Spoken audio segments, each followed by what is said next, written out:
Selamat malam pemirsa, nilai tukar rupiah semakin mendekati 17.000 per dolar Amerika.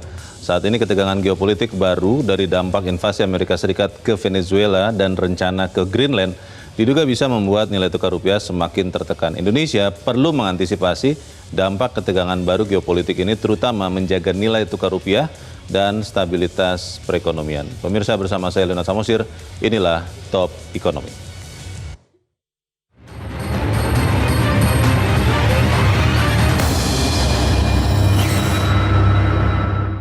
Setelah memimpin serangan ke Venezuela, Presiden Amerika Serikat Donald Trump melanjutkan aksi provokatifnya ke Greenland.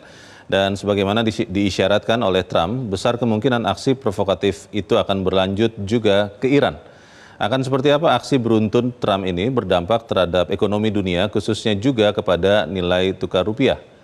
Pemirsa, pekan ini beberapa peristiwa berdampak pada pergerakan dolar Amerika yang berimbas pada fluktuasi nilai tukar rupiah. Menurut sumber kantor berita Reuters, saat ini dolar sedang mendapat angin segar setelah calon pengganti Gubernur Bank Sentral Amerika Serikat, The Fed, adalah sosok yang ternyata diinginkan pasar. Chairman The Fed, Jerome Powell, yang akan selesai masa jabatannya tahun ini, 2026, diprediksi akan diganti oleh Kevin Warsh, salah satu anggota Gubernur The Fed. Sementara loyalis Presiden Trump, Kevin Hassett, yang dianggap bukan selera pasar, diprediksi dipertahankan Trump di Gedung Putih.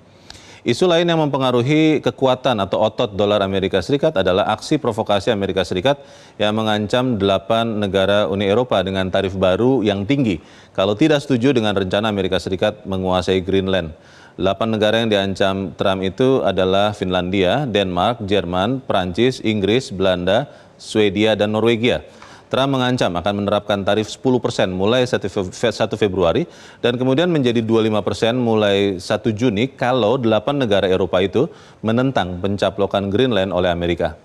Faktor lain yang bisa berdampak pada penguatan dolar Amerika yang berimbas pada fluktuasi nilai tukar rupiah adalah rilis data makroekonomi Amerika Serikat. Data ekonomi yang akan dirilis akhir Januari ini atau awal Februari diperkirakan akan memberikan angin segar bagi dolar Amerika. Pertumbuhan ekonomi Amerika Serikat yang luar biasa untuk ukuran negara dengan GDP terbesar di dunia diperkirakan berlanjut. Kuartal ketiga 2025 ekonomi negara Paman Sam itu tumbuh di angka 4,3%. Jika kuartal keempat yang lalu juga tumbuh tinggi, maka jelas raksasa ekonomi dunia itu sedang terus tumbuh membesar. Dolar Amerika pun bisa semakin perkasa. Kekuatan dolar juga akan dipengaruhi oleh rilis data ekonomi Uni Eropa dan Asia yang akan segera dirilis akhir bulan ini atau awal bulan Februari. Semua mata memandang pertumbuhan ekonomi Tiongkok yang melanjutkan tren pelemahan sejak pandemi. Pelemahan ekonomi rival utama Amerika Serikat ini di atas kertas bisa berdampak pada semakin menguatnya nilai tukar dolar. Dari dalam negeri, pemirsa, otot rupiah sedang dipertaruhkan. Hari ini dan Rabu besok, Bank Sentral akan menggelar rapat Dewan Gubernur Bank Indonesia. Diperkirakan dalam RDG itu, Bank Indonesia akan kembali mempertahankan BI rate di level 4,75%.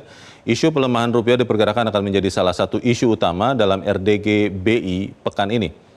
Masih ada lagi faktor yang bisa berdampak pada pergerakan nilai tukar rupiah terhadap dolar Amerika, yaitu dampak ekonomi pasca penguasaan Amerika Serikat atas minyak Venezuela. Pasokan minyak Venezuela ke Tiongkok langsung dihentikan Amerika, padahal Venezuela dan Amerika Latin adalah peringkat kelima pemasok minyak terbesar ke Tiongkok. Kalau perekonomian Tiongkok terganggu karena blokade minyak Amerika Serikat itu, maka bisa merembet ke Indonesia karena Tiongkok adalah tujuan utama ekspor Indonesia dan rupiah bisa terdampak. Ada satu lagi pemirsa, aksi Trump yang berpotensi dilakukan dalam waktu dekat, yaitu menyerang Iran, salah satu negara produsen minyak terbesar dunia. Presiden Amerika Serikat Donald Trump untuk pertama kalinya menyatakan perlunya kepemimpinan baru di Iran.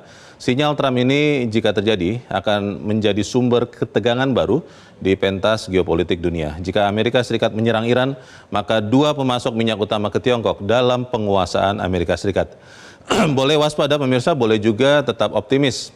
Menteri Keuangan Purbaya Yudi Sadewa pada awal pekan ini mengatakan rupiah bisa menguat lagi dalam sekitar 2 pekan ke depan, meski sempat mendekati level 17.000 per dolar. Namun arus modal asing yang masuk ke pasar modal yang mendorong indeks harga saham gabungan Bursa Efek Indonesia ke rekor tertingginya sepanjang sejarah diperkirakan akan membawa arus dolar masuk ke Indonesia dan rupiah pun akan kembali stabil. Jadi pemirsa, pertanyaannya, rupiah melemah atau dolar menguat? Indonesia harus apa? Top Ekonomi akan kembali setelah yang satu ini. Tetaplah bersama kami.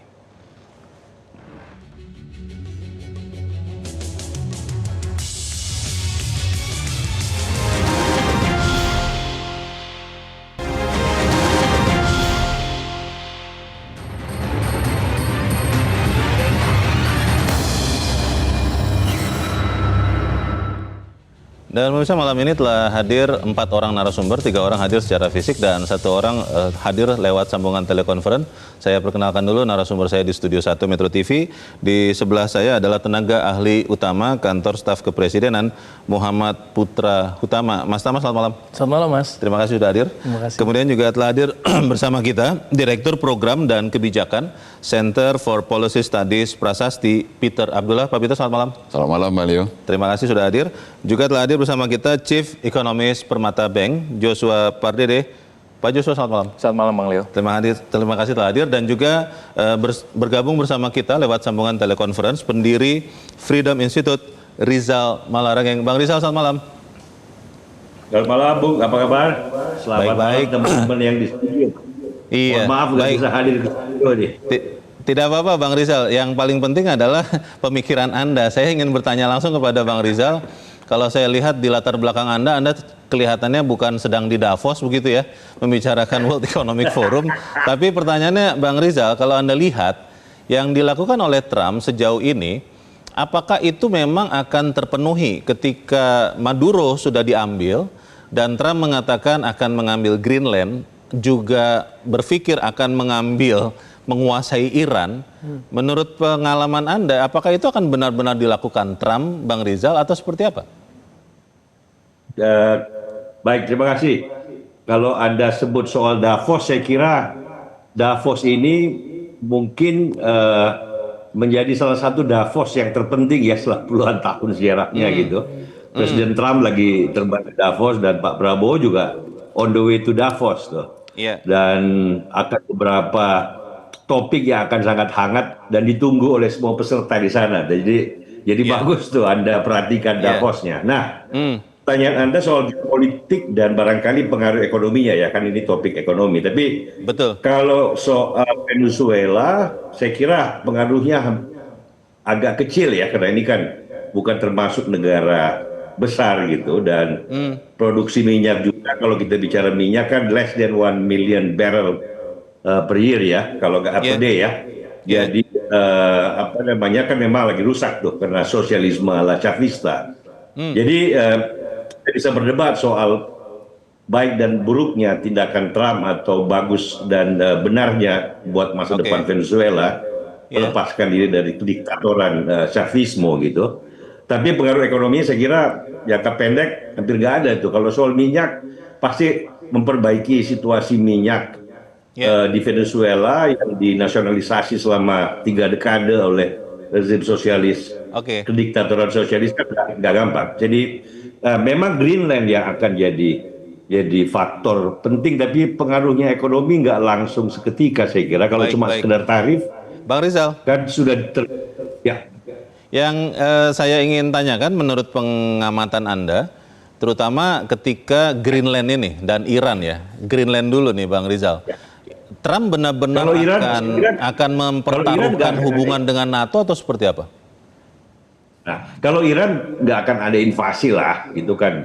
Kemarin aja karena ada demo yang meluas. Kalau Greenland is a very serious matter, karena ini kan payung security utama yang dipertaruhkan. NATO countries kan sebagai jangkarnya stabilitas politik global ya.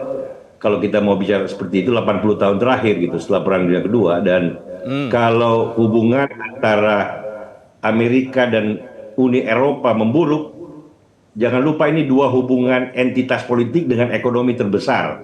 Total combined GDP-nya itu kan kurang lebih 50 triliun US dollar. Jadi Cina nggak setengahnya dari itu kalau digabung Amerika dan EU ya. Sehingga apapun yang terjadi kalau ada gejolak, pengaruh ekonominya pasti besar, tapi barangkali tidak seketika, dan barangkali kalau deeskalasi terjadi kan ini akan hilang seketika. Kalau soal nilai rupiah, saya kira banyak ahlinya di sini, itu lebih banyak berpengaruh terhadap bagaimana ekonomi Amerika, bagaimana Fed sekarang, bagaimana pelemahan ekonomi Cina dan sebagainya. Jadi kalau geopolitiknya history is in the making, agak susah meramal dampak langsung pada ekonomi. Kan satu hal yang penting, ekonomi global membuktikan diri resilient, tahan terhadap banyak guncangan ya. Bukan cuma perang Ukraina, perang tarif Donald Trump itu kan dahsyat tuh. April tahun lalu semua orang menyangka bahwa ekonomi dunia akan bergejolak tajam. Ternyata enggak. Dan ekonomi tidak Amerika yang dikhawatirkan. Baik. Ekonomi Amerika juga begitu. Ya, terima kasih Bang Rizal. Nanti saya akan ke Anda lagi, tapi saya ingin ke Mas Tama dulu. Mas Tama, pemerintah sudah benar-benar bersiap tidak untuk skenario-skenario terburuk ya, kalau kemudian misalnya Trump benar-benar mencaplok Greenland, walaupun 8 negara dan Eropa dan NATO sudah mengatakan siap perang betulan. Kita sudah melihat ada pergerakan tentara. Lalu antisipasi kalau Iran benar-benar diperlakukan seperti Venezuela. Pemerintah Indonesia benar-benar sudah bersiap, sudah menghitung benar-benar, dan sudah menyiapkan langkah-langkah atau seperti apa? Ya, jadi kalau kita lihat ya Mas ya, kan di ngaruhnya ya nantinya ya terhadap nilai tukar, termasuk juga harga komoditas, itu kan ngaruhnya ke asumsi APBN kita ya. Jadi in case nanti nilai tukar rupiah kita yang diasumsikan di dalam APBN 2026 16.500 naik, itu pasti nanti akan ngaruh ke besaran subsidi dari BBM kita yang kita masih dari energi ya kita masih beberapa itu masih impor gitu ya. Ada beberapa juga yang pasca ada RDMP Balikpapan itu pun sebenarnya bisa dikurangi, tapi saya yakin pasti itu akan berpengaruh. Nah, namun demikian sebenarnya kita coba lihat juga ya, dari yang sekarang di angka 16.900 sekian harga hari ini kami lihat itu kan sebenarnya juga kalau kami bisa sedikit memberikan pandangan, saat ini juga kita sebenarnya ini siklus juga ya Pak ya. Kita siklus nilai tukar tuh biasanya di awal tahun itu sedikit terdepresiasi. Kenapa? Karena ada demand akan dolar tuh cukup tinggi ya. Pembayaran utang, pembayaran utangnya BUMN, perusahaan swasta dan itu utang-utang dolar begitu ya. Dan itu utang-utang dolar gitu ya. Termasuk juga jangan lupa ini udah dekat Ramadan. Ramadan, Idul Fitri itu pun kita ada permintaan daging sapi yang biasanya kita juga dapat dari impor. Tapi pertanyaan begini, pasti ada permintaan. Pemerintah bersiap tadi mempertahankan asumsi rupiah di 16.500 itu untuk APBN 2026 atau memang sudah bersiap juga untuk katakanlah mengubahnya jadi katakanlah 17.000? Pasti itu akan menyesuaikan ya, adjustment tuh pasti akan dilakukan sesuai dengan kondisi di lapangan, seperti apa nantinya, berapa besar nilai tukar yang nanti akan berpengaruh juga ke besaran subsidi energi kita, utamanya ya subsidi BBM, subsidi LPG yang kita masih dapatkan dari impor. Itu pasti akan disesuaikan, Mas. Tapi banyak juga beberapa hal ya, kita lihat kita masih optimis kok. Ini sebenarnya cyclical saja dan kita masih percaya bahwa perbaikan-perbaikan fundamental yang dilakukan termasuk revisi peraturan pemerintah terkait dengan perizinan berusaha PP 28 2025 yang menuju semakin pastinya dalam kepastian waktu berusaha termasuk simplifikasi proses perizinan. Saya berharap sih ini secara fundamental ekonomi emang selalu diperbaiki. Gitu. Pak Peter, di ilmu ekonomi kan ada istilah decoupling ya, ketika situasi politik itu terpisah dengan situasi ekonomi. Kalau Anda lihat sekarang, dikaitkan dengan nilai tukar rupiah yang hovering sekitar 17.000 per dolar, ini memang benar-benar murni karena kondisi geopolitik, ketegangan, dilakukan oleh Trump terutama, oleh Amerika Serikat, atau memang ekonomi dunia, dalam hal ini Amerika Serikat seperti tadi dalam data, memang sedang sangat kuatnya, sehingga memang ketika $1 17.000, ya memang itulah nilai wajarnya. Anda lihatnya seperti apa? Ya sebenarnya kalau kita lihat dari pergerakan dolar sejauh ini ya, sebenarnya dolar bukan dalam kondisi yang terkuat. Ya kalau kita lihat dari angka indeks dolar kan, angka indeks dolar di bawah 100 sekarang. Ya, artinya dolar terhadap mata uang kuat dunia itu relatif melemah. Sedang melemah. Terhadap misalnya terhadap euro, ya terhadap pound sterling. Nah memang agak anomali ketika dolar melemah terhadap mata uang dunia, termasuk juga terhadap mata uang secara umum di dunia, Indonesia melemah terhadap dolar. Tetap melemah. Ya, makanya biasanya itu terbalik begitu ya? Biasanya ketika dolar itu melemah terhadap mata uang dunia, Indonesia ikut terapresiasi. Oke. Ya, ikut berjamaah sama yang lain. Itu kenapa Pak terjadi anomali itu? Kalau anomali ini kalau menurut saya ini lebih disebabkan ya, kalau untuk yang terakhir ini ada banyak hal ya. Kalau saya melihatnya kalau dilihat dari historisnya memang rupiah itu sangat terpengaruh dengan ekspektasi. Ya, ekspektasi terhadap rupiah kita sekarang menurut saya relatif rendah ya. Ada ekspektasi yang berlebihan bahwasanya pelemahan rupiah ini akan berlanjut. Ya, sehingga para pelaku ekonomi itu banyak yang berjaga-jaga, terutama untuk mengantisipasi siklus di mana kita tahu pada sekitar bulan April Mei itu biasanya permintaan akan dolar itu akan sangat besar. Ya, memang di periode itu Maret, April, Mei itu biasanya kan pembayaran dividen dan sebagainya ya. Yang itu juga harus berbentuk dolar sebagian pembayaran utang, pembayaran dividen ya, sehingga permintaan dolar itu akan sangat tinggi di tengah kondisi ekspektasi dolar melemah. Jadi orang menahan dolarnya sekarang. Ya, jadi sekarang orang yang punya dolar akan menahan, yang nggak punya dolar akan minta, akan beli, karena dia akan berjaga-jaga. Lebih baik aku beli sekarang daripada nanti terlanjur dolar sudah lebih kuat lagi. Pak Peter, kalau saya sederhanakan begini, kalau misalnya Trump itu hanya menggertak, Greenland tidak jadi diambil, Iran pun tidak jadi, apakah kemudian rupiah bisa dengan cepat menguat? Katakanlah ke 16.500 lagi, sekarang kan 16.900-an, atau memang itu pun belum tentu akan dengan cepat menguat, Pak? Saya perkirakan bisa dengan cepat ya, karena ini balik lagi, yang menggerakkan ini sebenarnya ekspektasi ya menurut saya. Persepsi dan itulah ekspektasi. Yang persepsi dan ekspektasi pelaku ya. Itulah yang menyebabkan kemudian suplai dolar itu menjadi tertahan ya sedikit. Sementara di sisi lain dengan ekspektasi pelemahan itu semakin banyak orang yang meminta dolar. Baik, Pak Joshua sebagai Chief Economist Permata Bank tentunya kan sangat akrab dengan dealing room ya. Yang sekarang sedang terjadi sebetulnya kalau Anda lihat, itu rupiah yang melemah atau memang dolar sedang menguat? Ini awam banyak mengira bahwa itu terjadi bersamaan begitu ya. Salah satu pasti terjadi. Yang Anda lihat yang lebih heavy itu yang mana? Secara umum yang terjadi adalah kalau kita lihat tadi yang disampaikan oleh Pak Peter bahwa dolarnya pun juga sebenarnya menguat terhadap beberapa mata uang utama ya, euro dan juga sterling. Sementara itu tapi agak mix ya, dolarnya melemah terhadap Australian dollar dan juga New Zealand dollar dan juga Swiss franc. Dan ini tadi berkaitan tadi dengan ataupun untuk serangan ataupun dari Amerika terhadap Venezuela dan juga untuk mengakuisisi Greenland sendiri, karena itu memberikan kekhawatiran resentimen baru lagi di pasar keuangan global. Karena di sisi lainnya ada maksud Trump juga di balik Greenland ini adalah dia melemparkan tarif dagang baru terhadap Eropa. Jadi artinya 10 dan 25 itu ya. Ujung-ujungnya sebenarnya apakah Trump beneran mau geopolitiknya ataukah memang sebenarnya ada mau negosiasi lagi sebenarnya di dalam maksudnya Trump untuk mengakuisisi Greenland ini. Akuisisi itu hanya gertakan, yang sebenarnya targetnya adalah tarif.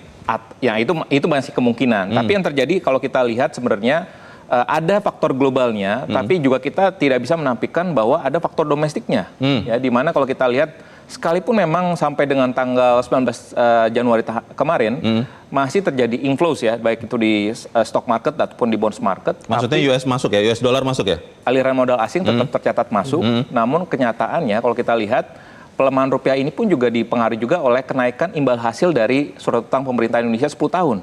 Sudah naik 25 basis point, sekarang udah di level 6,3%.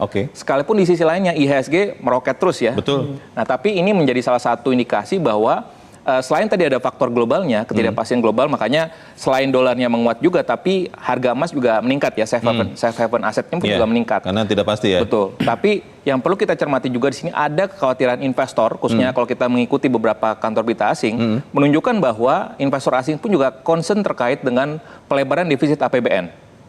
Karena kalau kita lihat pada saat pengumuman realisasi sementara APBN kita 2025, tutup tahun lalu pemerintah mengumumkan bahwa APBN defisitnya 2,92% terhadap PDB. Hampir 3%. Hampir 3%. Batas maksimal. Dan bahkan beberapa ekonom asing memperkirakan bahkan akan melebar lagi di atas 3% di tahun ini.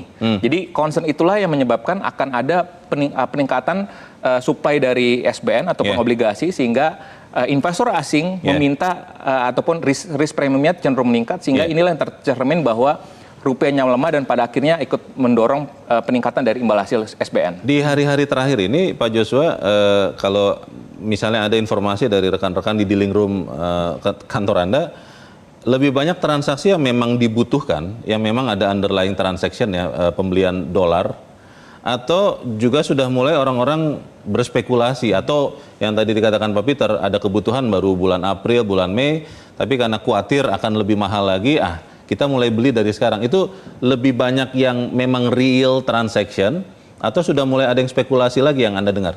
Ya, saya pikir memang untuk hal-hal spekulasi tentunya ini diredam ya oleh Bank Indonesia, karena Bank Indonesia kita yakini terus berada di pasar, intervensi ya? Melakukan triple intervention, baik itu di spotnya, di NDF-nya, dan juga di pasar SBN-nya. Jadi artinya kalaupun memang, dan kalau kita lihat pun juga sekalipun depresiasi rupiah mengalami depresiasi di year-to-date tahun ini, tapi sebenarnya masih ada mata uang Asia yang paling melemah di year-to-date, yakni Korean Won. Ya, pelemahannya 2,5%. Rupiah saat ini pelemahannya sekitar 1,5% sebenarnya. Itu jadi, dibanding awal tahun atau dari mana? Dibandingkan dengan akhir tahun lalu. Akhir tahun lalu. Jadi makanya secara year to date sebenarnya rupiah bukan the weakest currency Asian currency saat ini, tapi masih ada South Korean Won gitu ya. Jadi makanya ini mungkin berkaitan juga dengan konflik dengan di Asia Timur gitu. Tapi pada intinya adalah kita melihat bahwa level rupiah sekalipun memang mendekati level 17.000 ya. Tapi kita jangan melihat semata-mata levelnya saja. Ya, kita perlu mengingat, meskipun memang ini dikatakan level terendah sepanjang masa Indonesia, tapi kita mungkin teringat mungkin ya krisis 1998, kita mengalami 16 ribuan. Tapi kita perlu ingat juga level saat ini 17.000, kita berangkatnya dari mana di akhir tahun lalu? 16.600. Ataupun kita melemahnya tahun ini baru sekitar 260 poin. Artinya tingkat depresiasinya pun juga masih kurang dari 2%. Artinya, dan itu yang sebenarnya akan terus dikelola oleh Bank Indonesia, stabilitasnya ataupun volatilitasnya, bukan menjaga rupiah di level tertentu, tapi yang lebih penting adalah bagi pelaku usaha dan juga bagi pelaku ekonomi adalah bukan levelnya, tapi bagaimana menjaga stabilitasnya agar tetap terjaga. Baik, itu yang selalu dikatakan juga oleh Bank Sentral, pemirsa, bahwa bukan nominal rupiah dolarnya yang paling penting, tapi bagaimana stabilitasnya, tidak fluktuatif. Tapi pertanyaannya bagaimana kemudian kita bisa bersiap, semoga tidak, kalau ternyata ancaman Trump itu dilakukan. Tetap bersama kami, Top Ekonomi segera kembali.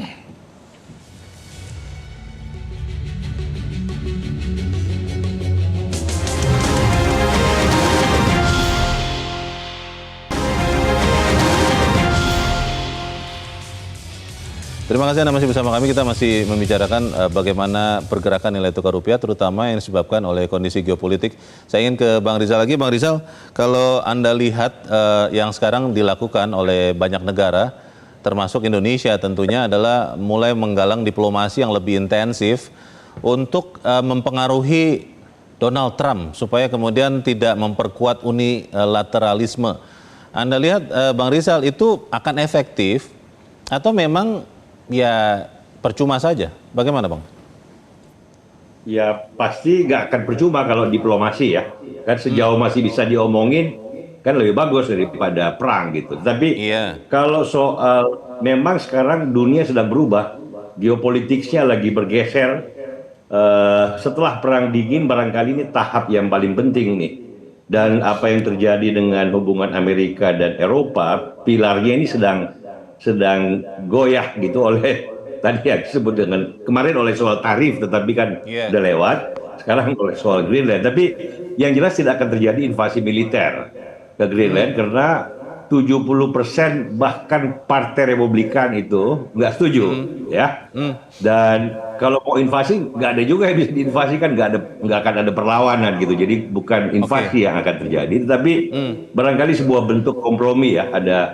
Ada barangkali Donald Trump cuma posturing ya, dia pengen memastikan bahwa NATO countries itu memang membayar biaya pertahanan masing-masing itu 5% dari GDP supaya bisa meningkatkan persenjataan mereka dalam berhadapan dengan potensi ancaman seperti Rusia dan Cina gitu kan kira-kira. Tetapi ya kita lihat kalau soal Iran ya nggak ada lah, itu dari awal juga nggak pernah kan, bahwa kemarin disangkanya akan ada pertolongan kepada kaum demonstran yang sudah tidak ingin melanjutkan lagi kekuasaan teokrasi di Iran. Itu saya kira itu kan tidak memungkinkan. Jadi bukan lagi gaya Irak invasi pendudukan, itu sudah in the past. Jadi kita lihat yang di Davos ini yang paling penting selain Greenland juga bagaimana inisiatif Trump dalam soal Board of Peace. Ini kan yang penting tuh yang akan jadi krusial, apakah akan ada lembaga baru yang dibuat untuk keamanan Bang Rizal, ada yang mengatakan bahwa sebetulnya yang diincar Trump itu sebenarnya adalah China atau Tiongkok, karena baik Venezuela, kemudian juga Greenland, Iran pun itu kan banyak menyuplai minyak, terutama ya dua negara awal dan akhir kepada Tiongkok. Anda melihat itu juga atau seperti apa, Bang? Ya kalau Cina ya pastilah, ini kan ada rivalitas kan sekarang, adik kuasanya bukan lagi Rusia tetapi Cina sebagai pesaing Amerika. Jadi saya kira kalau dimensi itu masih selalu ada. Tapi kan kepentingannya bukan semata-mata minyak saya kira. Kalau cuma suplai minyak Venezuela dengan gampang Cina mencari penggantinya. Dan juga Amerika tidak butuh minyak dari Iran. Amerika produksinya 13 juta barrel per day. Jadi dia sudah sufficient soal energinya ya dalam soal itu. Jadi bahwa angle Cina, Rusia, teater Arktik itu, Greenland itu memang geopolitiknya penting karena menyangkut security di pintu masuk, orang bilang High North. Jadi ini Western Hemisphere di mana Amerika benar apa salah, tapi dia berpikir bahwa Greenland ini di masa mendatang, terutama dengan semakin pemanasan bumi, jalurnya mulai kebuka gitu, dia menjadi lebih penting dari sebelumnya gitu, sehingga agak sedikit ngotot kelihatan Trumpnya. Tapi we'll see, rasanya sih akan ada kompromi yang cukup konstruktif, karena kalau decoupling terjadi antara Amerika dan Eropa dalam soal security, maka totally we are facing a different world, dunia yang baru yang pasti punya dampak ekonomi yang sangat penting. Bagaimana terjadinya we'll see. Belum ada yang bisa meramalkan sampai sekarang. The market pun juga masih bingung tuh. Saya baca di Wall Street Journal, semua pelaku-pelaku besar di pasar itu masih melihat what is really happening. Mereka menunggu Davos tuh 1-2 hari ini. Bang Rizal, beberapa hari yang lalu di media sosial X, Presiden SBY, mantan Presiden SBY itu sampai menuliskan tweetnya, dan beliau khawatir dengan ancaman perang dunia ketiga. Itu dituliskan panjang lebar ya penjelasannya, cukup rasional. Kalau Anda melihat ada kemungkinan perang dunia ketiga tidak itu, atau bagaimana Bang Rizal?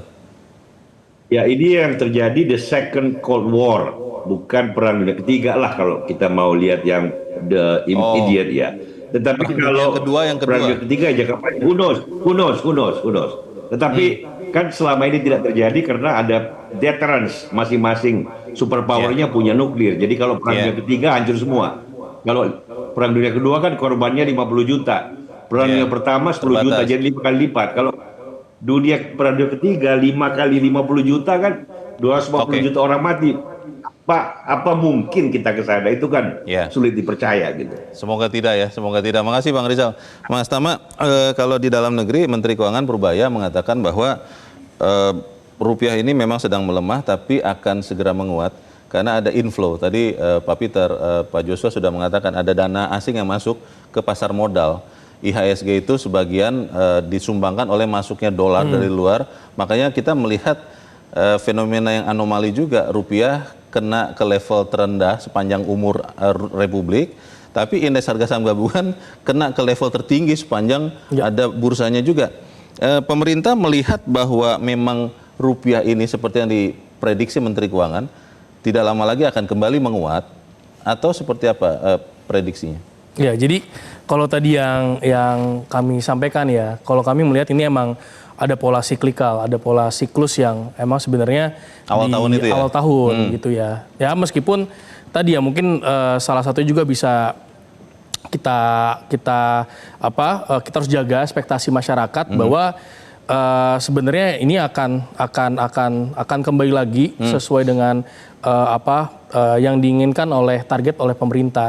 Tapi emang tadi saya setuju apa yang disampaikan Pak Peter maupun Pak Joshua ya bahwa masyarakat juga jangan melihat ini seperti bahwa ini titik terendah gitu ya. Kan kalau kita mau bandingkan, saya setuju tadi, kita bandingkan waktu krisis 98 itu kan emang naiknya moneter ya? Itu terdepresiasi itu sangat tinggi sekali ya. Melemahnya sangat cepat. Melemahnya sangat cepat sekali, sangat banyak, terus juga baliknya juga sangat fluktuatifnya sangat tinggi sekali. Kalau sekarang kan emang tetap terjaga stabil di posisi itu. Oke. Jadi itu juga harapannya juga masyarakat tidak melihat ini bahwa suatu hal yang level terendah atau apapun itu ya, ini emang terjaga dan wajar saja dengan kondisi saat ini yang adanya ketidakpastian global gitu ya. Dan ada angka atau level yang diwaspadai oleh pemerintah tidak? Jangan sampai tersentuh tuh harga itu. Kalau terkait hal tersebut sih mungkin lebih tepatnya di Kementerian Keuangan ya, kalau misalkan kita mau lihat, ataupun di BI mungkin ya. Oke. Angka psikologis yang mungkin Yeah. itu jadi acuan. Yeah. Tapi sih kalau yang mau saya sampaikan bahwa sebenarnya pemerintah juga pasti akan menjaga pemerintah dan juga bersama Bank Sentral juga pasti akan menjaga level nilai tukar kita. Yeah. Karena pun kalau dari sisi pemerintah itu akan berpengaruh terhadap APBN, Yeah. terus juga nanti akan pengaruh juga terhadap ketika kita kan posisinya tadi ya impor minyak, jadi akan ngaruh juga ke besar impor. Baik. Meskipun jangan dilupakan juga Mas, dengan adanya depresiasi yang tadi terjaga ya, itu sebenarnya juga produk-produk kita yang kita ekspor sekarang relatif lebih murah. Jadi jangan lupakan itu juga yang sebenarnya kita lihat itu ada peluang juga kok di situ. Karena ada Pak Joshua dan saya lihat dari tadi sedang melihat catatannya. Sebetulnya pertanyaannya Pak Joshua, kan kalau di pasar ada komoditas, biasanya di saham sih, itu ada harga fundamental, ada harga teknikal. Teknikal biasanya melihat sejarah harga menggunakan chart-chart statistik, ketemulah. Tapi fundamental itu biasanya akan melihat makroekonomi di suatu negara. Kalau di kalangan chief economist bank ya, Anda bergaul di situ, sebetulnya fair value, nilai wajar dari rupiah terhadap dolar, apakah di sekarang atau saat ini di mendekati 17.000 itu rupiah memang sudah terlalu lemah dibandingkan harga wajarnya atau malah terlalu kuat? Bagaimana? Kalau saya ngelihatnya ini lebih karena faktor sentimen ya. Karena tadi faktor sentimen global, eksternal, geopolitik, dan juga tadi masih ada sentimen terkait dengan ketidakpastian terkait dengan defisit APBN. Yang ini harus diklarifikasi ataupun kita masih menunggu juga bagaimana jalannya paripurna nantinya. Karena Undang-Undang Keuangan Negara masuk dalam prolegnas prioritas tahun ini, ya, dan sehingga itu pastinya akan menjadi pertanyaan besar bagi investor asing khususnya. Yang berikutnya adalah kalau kita bicara fundamentalnya, external balance kita, keseimbangan eksternal kita, ini masih dalam posisi yang bagus, shape-nya yang bagus ya. Artinya kalau kita bicara current account kita, transaksi berjalan kita, defisitnya tahun ini pun juga diperkirakan masih akan berada di bawah 1%. Ya.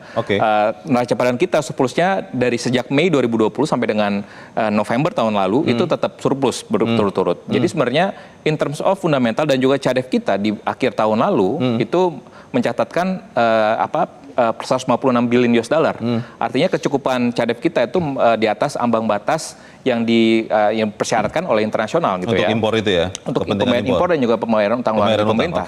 Jadi artinya kalau kita bicara dalam hal ini fundamentalnya sebenarnya kami melihatnya justru malah dan kalau kita bicara bagaimana ekspektasi pasar terkait dengan arah suku bunga globalnya, masih terdapat ruang penurunan suku bunga di US, sekalipun memang lebih terbatas dibandingkan tahun lalu. Jadi artinya kami tetap melihat secara fundamental level saat ini bukan mencerminkan level fundamental dari rupiah. Jadi mestinya rupiah kecenderungannya bisa menguat lagi di semester kedua tahun ini, karena kami tetap melihat bahwa kalau kita melihat ekspektasi pasar, suku bunga Amerika itu berpeluang turun di semester kedua ya. Jadi artinya Bank Indonesia pun juga memiliki ruang untuk penurunan suku bunga di semester kedua tahun ini, sehingga ini tetap masih akan memberikan dampak positif pada aliran modal asing masuk di semester kedua, sehingga rupiah kita mestinya akan bisa menguat meskipun relatif lebih terbatas ya dibanding ruangnya, karena pelemahannya ataupun di akhir tahun lalu pun juga kita masih bergerak di level 16.500 16.600. Pertanyaan besarnya bahwa Bapak dan pemirsa adalah kondisi ekonomi Indonesia masih sehat, tapi kenapa saat ini kita menjelang atau melihat rupiah sekitar 17.000? Pemirsa tetap bersama kami, Top Ekonomi segera kembali.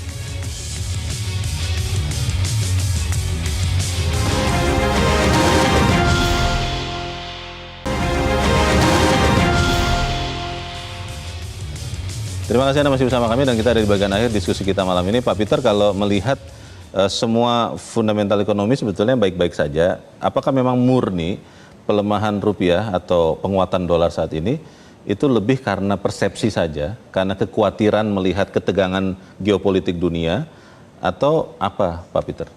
Ya, persepsi, ekspektasi itu kan dibentuk oleh banyak faktor ya.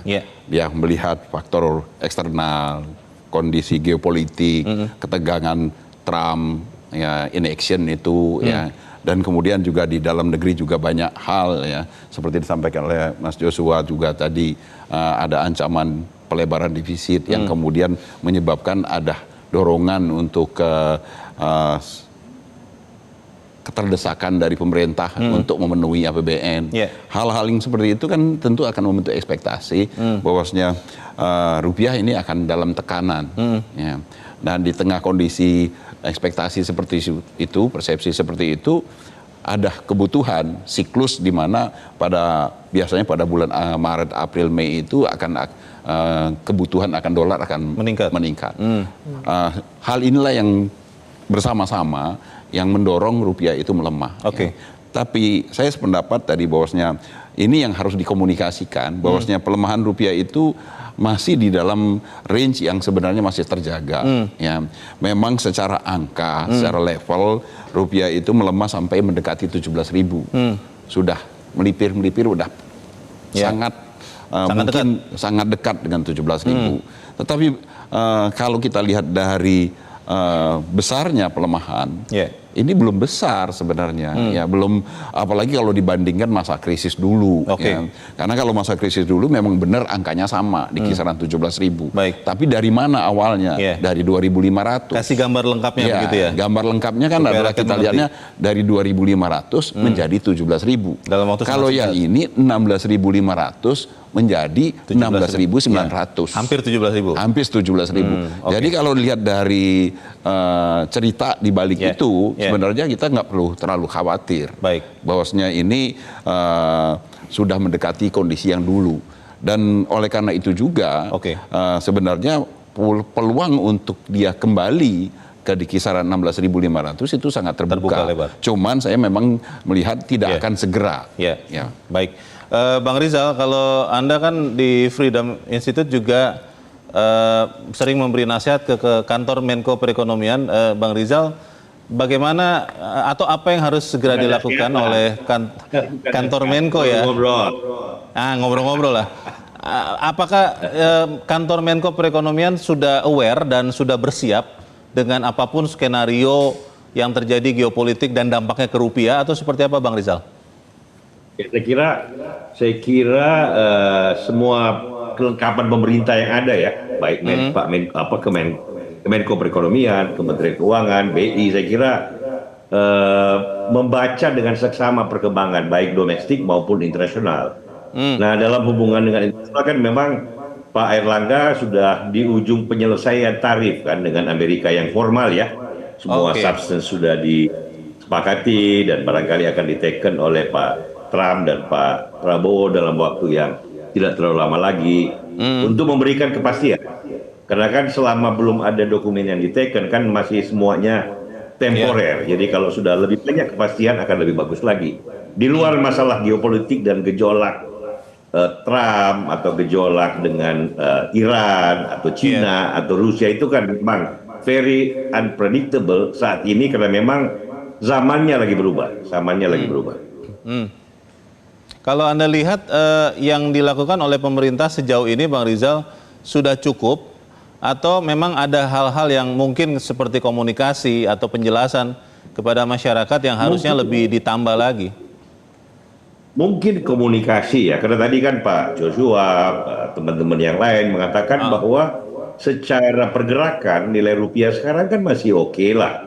Karena kan yang penting bukan angka absolut nominalnya, tetapi berapa range rentangan pergerakan. Dan dari segi itu kan sebenarnya oke. Memang faktor psikologi penting banget karena 16.980 dengan 17.000 itu kan itu psikologi gitu loh. Secara nilai kan it doesn't really matter gitu. Tetapi ya karena dia psikologi dan persepsi, barangkali salah satu solusinya adalah komunikasi yang lebih baik, lebih seksama gitu. Itu yang paling perlu diperhatikan, barangkali rentang defisit itu yang paling salah satu yang paling perlu dijelaskan dan diatasi ya, karena ini kan bukan cuma berita Indonesia tapi juga berita di berbagai lembaga ekonomi dunia yang melihat bagaimana Indonesia mengatasi persoalan itu. Kalau ada Bang Rizal pejabat yang dengan yakin mengatakan bahwa rupiah akan segera menguat, itu cukup bijak untuk disampaikan untuk dalam tanda petik melawan persepsi ketakutan pasar, atau seperti apa Anda lihat, Bang Rizal? Saya kira ya kan menjelaskan dengan data, dengan sejarah tadi, tren, bandingin dulu dan sekarang, itu kan memang tidak bisa meramal bahwa akan segera. Pak Joshua tadi kan bagus, kalau menguat kan tidak akan besok pagi terus 16.500 gitu loh. Jadi menjelaskannya juga harus konservatif, harus prudent. Kan ekonom itu harus prudent, apalagi kalau di lembaga-lembaga pemerintahan. Jadi saya kira karena persoalannya persepsi, persoalannya psikologi, barangkali terapinya lebih kepada persuasi ya. Daya jelas yang bagus tentang fakta, sejarah, tren, dan teorinya. Itu saya kira yang paling penting. Kita harap apa yang kita bicarakan ini, Bang Rizal, juga bisa menyumbangkan bagi kejelasan bagi masyarakat, bagi para pelaku pasar terkait apa yang terjadi dengan rupiah. Bang Rizal, terima kasih sudah memberikan waktu Anda dan bergabung bersama kami. Selamat malam, Bang Rizal. Dan saya berterima kasih kepada Pak Joshua, Pak Peter, dan Mas Tama. Dan pemirsa, demikianlah akhir dari Top Ekonomi untuk malam ini. Atas nama teman-teman yang bertugas, saya Leonard Samosir mengucapkan terima kasih untuk kebersamaan Anda. Selamat malam, sampai bertemu lagi Selasa pekan depan.